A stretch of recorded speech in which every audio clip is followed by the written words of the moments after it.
Hello everyone, welcome to trick clubs.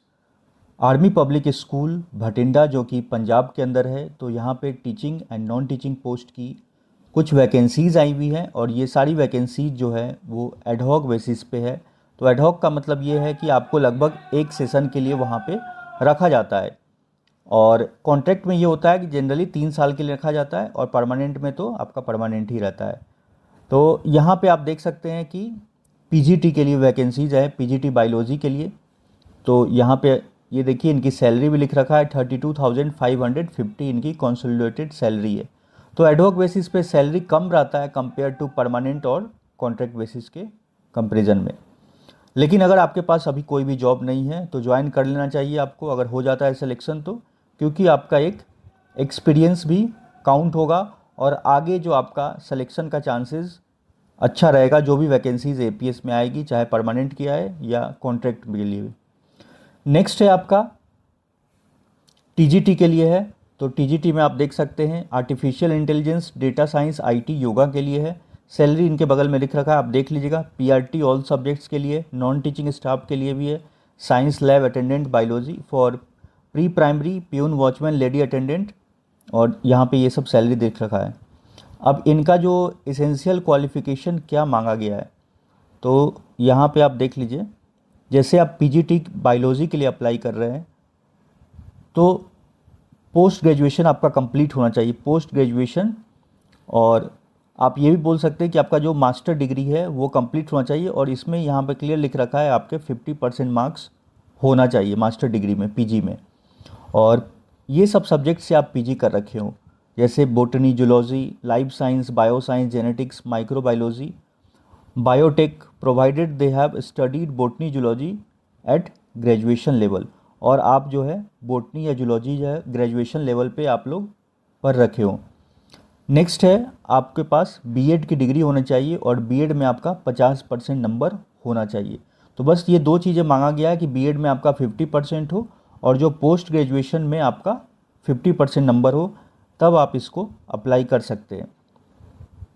Next है artificial intelligence. तो diploma in computer science या information technology में आप कर रखे हो, या बैचलर डिग्री आपके पास हो कंप्यूटर एप्लीकेशन में या कंप्यूटर साइंस में, आप बैचलर डिग्री हो आईटी में, इंफॉर्मेशन टेक्नोलॉजी, बीसीए कर रखे हो, बीएससी कंप्यूटर साइंस, तब आप अप्लाई कर सकते हैं। ग्रेजुएशन के साथ आप पीजीडीसीए भी कर रखे हो, तब भी आप अप्लाई कर सकते हैं, जो post graduate diploma in computer application होता है।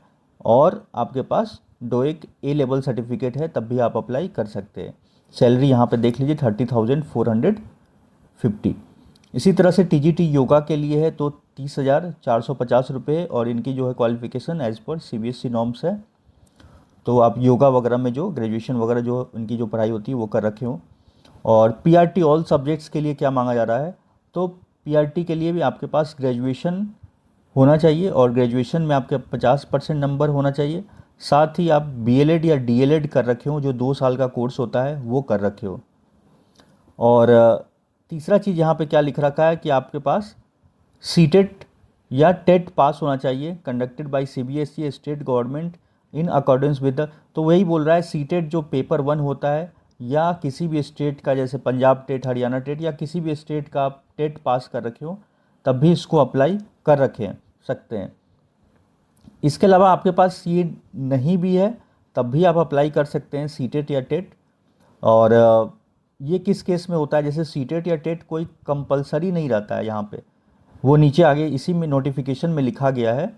क्योंकि जब आप एडहॉक बेसिस पे अप्लाई कर रहे हैं तो इसमें यहाँ पे कोई सीटेट या टेट कंपलसरी नहीं रहता है। कॉन्ट्रैक्ट पे मांगता है, परमानेंट में तो कंपलसरी आपको सीटेट या टेट होना चाहिए। नेक्स्ट है यहाँ पे देखिए, साइंस लैब अटेंडेंट या बायोलॉजी के लिए 10+2 with science and computer literate.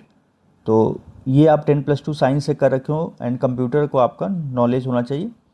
फिर प्यून के लिए 8th पास है, यहाँ पे लिख रखा है वॉचमैन 8th पास के लिए। फिर लेडी अटेंडेंट फॉर इन्फेंट्री, तो इसके लिए भी 10th और 12th पास को preference will be given candidates with diploma और certification in health care, nursing, ये सब में आपका सर्टिफिकेट है, या फर्स्ट एड में तो आपको एक्सपीरियंस ये सब दिया जाएगा।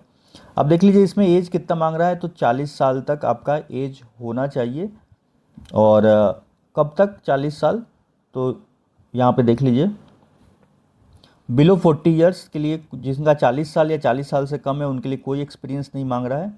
और 1 अप्रैल 2026 तक आपका जो 40 साल तक एज होना चाहिए। अगर 40 से ऊपर है, 40 से 55 के बीच में है, तो आपके 5 साल का एक्सपीरियंस मांगा जाएगा। अंतिम के 10 साल में आप 5 साल कहीं पढ़ा रखे हो। और यही सब चीज़ें यहाँ पे लिख रखा है, देखिए क्लियर लिख रखा है। Other experience below 40 fresh candidates no teaching experience and 40 to 55 5 years teaching experience मांगा जाता है। इसके अलावा आपका अगर 50% से नंबर कम है तो आप इसको अप्लाई मत कीजिएगा, क्योंकि वहाँ पे फिर रिजेक्ट कर देंगे वो लोग। क्लियर लिख रखा है यहाँ पे कि 5 ईयर्स एक्सपीरियंस मैंडेटरी। तो ये सब आप पढ़ लीजिएगा ठीक से। मैं इसको टेलीग्राम पे भी शेयर कर दूंगा। टेलीग्राम का लिंक वीडियो के डिस्क्रिप्शन में मिल जाएगा। जो बात मैं आपको बता रहा था जो 50% से, तो ये नोट में लिखा हुआ है, in addition to minimum aggregate percent mention in the table a candidate should have scored no less than 50% marks in each of the subjects. जिसके लिए भी आप अप्लाई कर रहे हैं उसमें आपका सब्जेक्ट में 50% नंबर होना चाहिए, जिसमें जैसे कि आपका ग्रेजुएशन में या पोस्ट ग्रेजुएशन जिस भी सब्जेक्ट्स में हुआ है। क्योंकि details marksheet will be scrutinise during the interview के टाइम में आपका मार्कशीट चेक किया जाएगा। और जो मैं बोल रहा था सीटेट या टेट नहीं है तब भी आप अप्लाई कर सकते हैं, वो चीज़ें यहाँ पे 4th पॉइंट में लिखा गया है।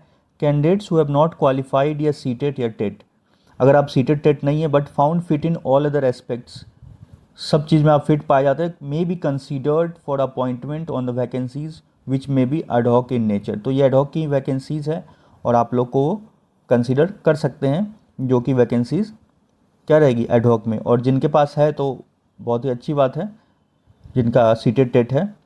अब नेक्स्ट है यहाँ पे इनका जो एप्लीकेशन फॉर्म है, तो इसे फिल करना है आपको ठीक से। और इसको कैसे फिल करना है इसका मैं ऑलरेडी एक वीडियो बना रखा हूँ, तो आप देख सकते हैं। उस वीडियो का भी लिंक इस वीडियो के डिस्क्रिप्शन में मिल जाएगा, how to fill the application form, तो आप देख लीजिएगा। तो इसको यहाँ पे आप ठीक से भरिएगा। जो भी सब्जेक्ट्स के लिए अप्लाई कर रहे हैं, पीजीटी टीजीटी, ये सब यहाँ पे लिख देना भी है और टिक भी कर देना है।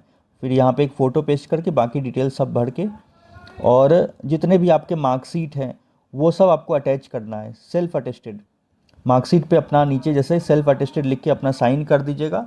और जो भी मार्कशीट 10, 12, बीएड, सीटेट, अगर आप ओएसटी दे रखे हैं, जो ऑनलाइन स्क्रीनिंग टेस्ट होता है एपीएस का, तो उसका भी स्कोर कार्ड लगाइएगा, सीटेट टेट ये सब का। और एक डिमांड ड्राफ्ट बनाना पड़ेगा। तो डीडी आपको बनवाना है 250 रुपये का। और किसके नाम से बनेगा, तो प्रिंसिपल एपीएस भटिंडा, इसी के नाम से आपको डीडी बनवाना है, डिमांड ड्राफ्ट। किसी भी बैंक में चले जाइएगा जो नेशनलाइज बैंक है, जैसे Punjab national bank, state bank of India, या और भी किसी भी बैंक में आप जाके डीडी बनाने का फॉर्म ले मांगिएगा और चेकबुक लेके जाइएगा साथ में, और उस फॉर्म को फिल करके दीजिएगा, चेकबुक फिल करके दीजिएगा, डीडी आपको बना के वो लोग दे देंगे। और उसमें यही मेंशन कीजिएगा प्रिंसिपल एपीएस भटिंडा के नाम से बनाना है, इन फेवर ऑफ के जगह पे। और डीडी जो बनेगा वो 250 रुपीज़ यानी 250 रुपये का बनेगा। डीडी के बैक साइड में अपना नेम और जो भी पोस्ट के लिए आप अप्लाई कर रहे हैं फादर्स नेम भी मेंशन कर दीजिएगा। डीडी आपका ओरिजिनल भेजना है। और यहाँ पे क्लियर लिख रखा है, देखिए कब तक पहुँचना चाहिए, तो 10 अगस्त 2026 तक 5 बजे तक आपका एप्लीकेशन फॉर्म, जितने भी डॉक्यूमेंट्स हैं एंड डीडी, 3 चीज़ें याद रखिएगा। Application form, all documents starting from class 10th से लेके आपके पास जो भी डिग्री है उनके सेमेस्टर वाइज मार्कशीट वगैरह सब चीज़ लगाना है। अगर आपके पास कुछ एक्सपीरियंस है तो वो भी लगा दीजिएगा। और ये डीडी, तो ये सब लिख के आप भेज दीजिएगा। उसके बाद से वो लोग शॉर्टलिस्ट करेंगे, फिर आपको इंटरव्यू के लिए कॉल आएगा। और एक चीज़ याद ध्यान रखिएगा कि सभी के लिए यहाँ पे क्या होता है, एक कंप्यूटर प्रोफिशिएंसी टेस्ट होता है, सीपीटी बोलते हैं, जिसमें आपको MS Word, Excel and PowerPoint पूछा जाता है। ये पढ़ लीजिएगा ठीक से। देखिए मैं यहाँ पे आपको बता दे रहा हूँ कहाँ लिखा गया है वो चीज़ें। 6 नंबर पॉइंट में, all candidates will be tested for computer literacy, language proficiency test for language teachers will be conducted. तो जितने भी टीचर हैं आप लोग का कंप्यूटर लिटरेसी जो सीपीटी बोलते हैं, तो वो टेस्ट होता है कंप्यूटर का, लगभग 20-25 मिनट का, वो डिपेंड करता है एपीएस में। तो उसमें आपसे MS Word, MS Excel and PowerPoint से क्वेश्चन पूछा जाता है। तो उसमें क्या पूछा जाता है सीपीटी में, कंप्यूटर प्रोफिशिएंसी टेस्ट में, उससे रिलेटेड मैं बहुत सारे वीडियो बना रखा हूँ। आप देख सकते हैं उसी टाइप के क्वेश्चन आपसे पूछे जाएंगे CPT से, तो आप चेक कर लीजिएगा। वो सब प्लेलिस्ट में मिल जाएगा या मैं डिस्क्रिप्शन में भी लिंक दे दूंगा, तो उससे भी आप थोड़ा आइडिया ले लीजिएगा कि किस तरह से क्वेश्चंस पूछे जाते हैं। और भी कोई डाउट है तो आप नीचे हमें कमेंट्स में लिख के पूछ सकते हैं। ये complete application form and notification मैं टेलीग्राम पे सेंड कर दे रहा हूँ, आप वहाँ से इसे डाउनलोड कर लीजिएगा। सो मिलते हैं नेक्स्ट वीडियो में। Thank you for watching.